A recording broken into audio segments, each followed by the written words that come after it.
dimapurनि K.V School बियो नै फौजिनि गारिया थांबाय बे गंसे स्कुल dimapur नागालेण्डनि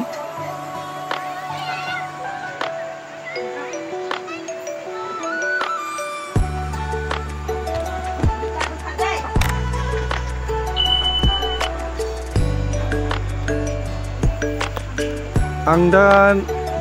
dimapur K.V स्कुलाव फरायसाफोर लांनो फैदों आं बेहाय डिउटि मावो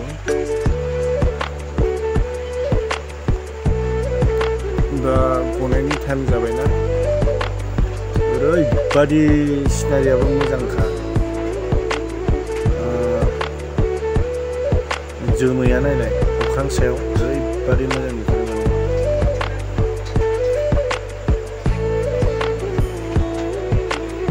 बे आर्मी कम्पाउन्ड सिङाव बिथोराव गंसे स्कुल दं आरो आर्मीफोरनि दा केमेरा खेबनो मोना बाहाय एलाउ गैया अब्लाबो आं दा बेहाय बिथोराव आर्मीफोर गैया नालाय स्कुल गनायनिबो टाइम ओरैनो एसे लाबाय भिडिअखौ बे स्कुला ओरैबायदि फेमास हाई सेकेन्डारिसिम दं आरो क्लास 1 निफ्राय दा 1:30 जाबाय क्लास 1, 2, 3 सिम हगारग्रोबाय बिनि उनाव हायार सेकेन्डारिफोरनिखौ 1:40 हगारजोबगोन गंसे ओरैबायदि फेमास स्कुल बियो सेवाकआव दङ बियो dimapur sewak होनबा मिथियो फौजिफोरनि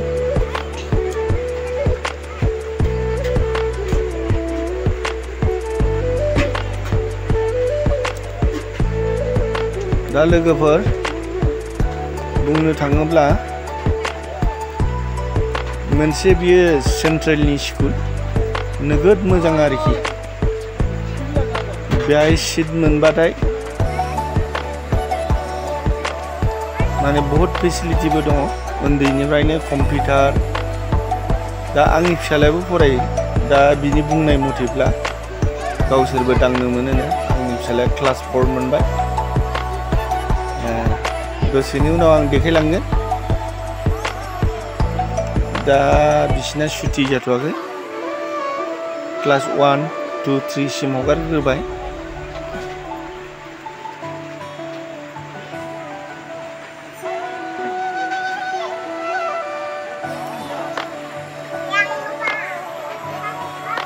ओरैबादि मानसिखा आरो मानसियाबो बहुत रोखोमनि कास्टफोर दं बाहाय सेन्ट्रेलनि ना जोंनि बर'फ्रा बिराद खम माने गैयानो होनजायो आरोखि दा आंथ' नुनायाव मिथिनायाव आंनि फिसालाखौल' मिथियो दा गैथ'वा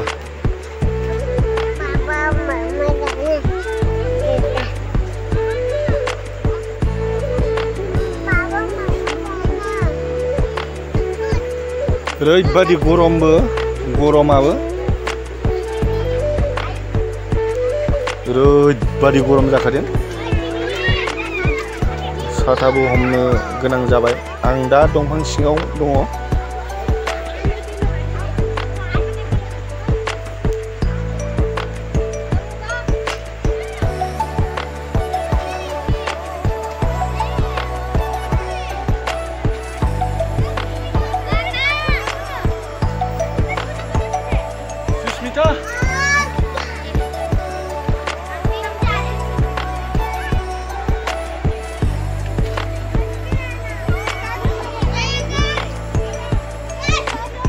ini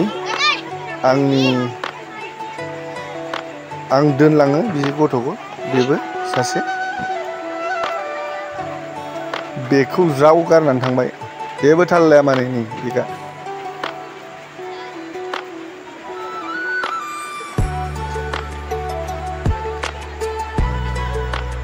माने हगारनायाबो बिसिना लाइनसो हगार हरो ना सिंनिफ्राय सासेनि उनाव सासे सासेनि उनाव सासे डिसिप्लिनानो आलाग माने बिसिना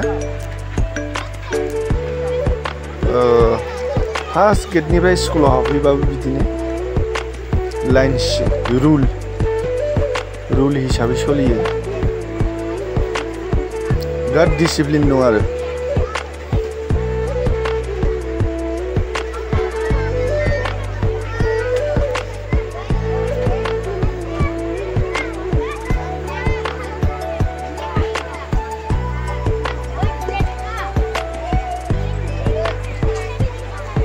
मिका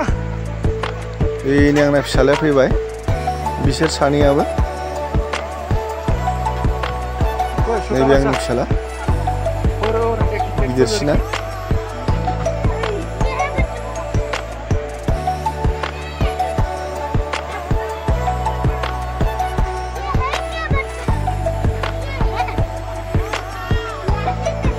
ओरैबादि गुवारखा बे स्कुला गेजेराव राउन्ड बिथोराव हाब्बा दा हगारनाय केमेरा खेबहोआना दिगदार एलाव गैयानो दा बायसान्सआव नुयोब्लाबो केमेरा खेबनायखौ नुयोब्लाबो भिडिअखौ डिलिट खालामहोयो आरोखि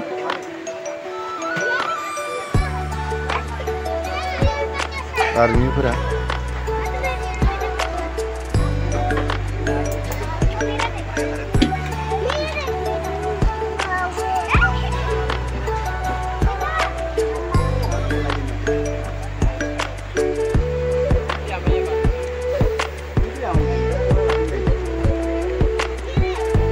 नायनोलाय ओरैबादि मोजांखा स्कुला आरो बेहाय बे स्कुलाव सिट मोननोनो बहुद थान बाहाय मोनगौबाथाय आरो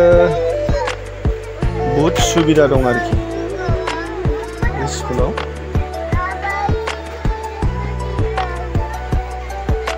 फारसेनिफ्रायनो बिसिनाव मासाव डक्टर चेकआप जायो मेगननि आरो गेलेनायनि एनसिसि फारसेनिफ्रायनो सब फेसिलिटि मोनजोबो बे स्कुलाव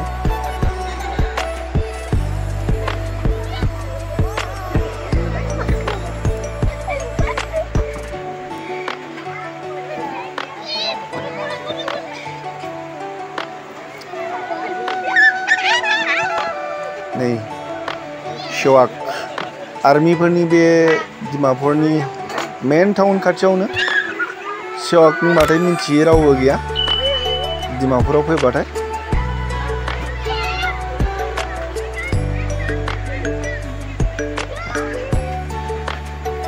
गथ'फ्रा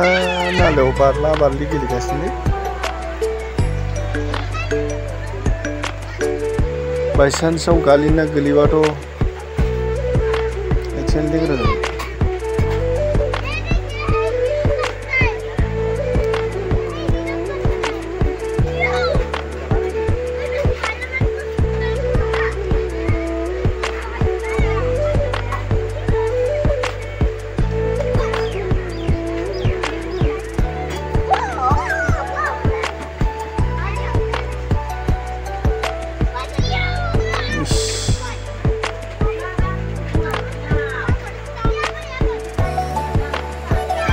नै फिसालाया थफिखौ बावनानै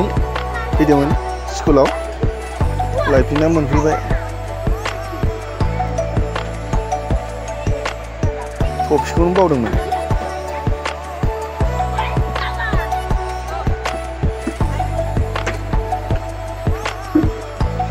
दा जोङो न' फारसे थांफिनसै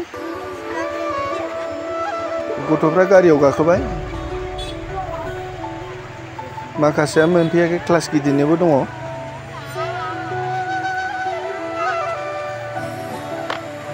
क्लास गिदिरनि 2 दङ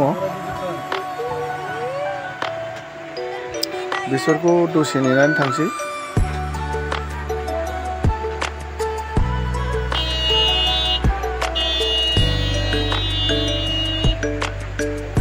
नायलांबाय थादो भिडिअखौ लोगोफोर अन्नानै सापर्ट खालामनानैबो होदो आंनि भिडिअखौ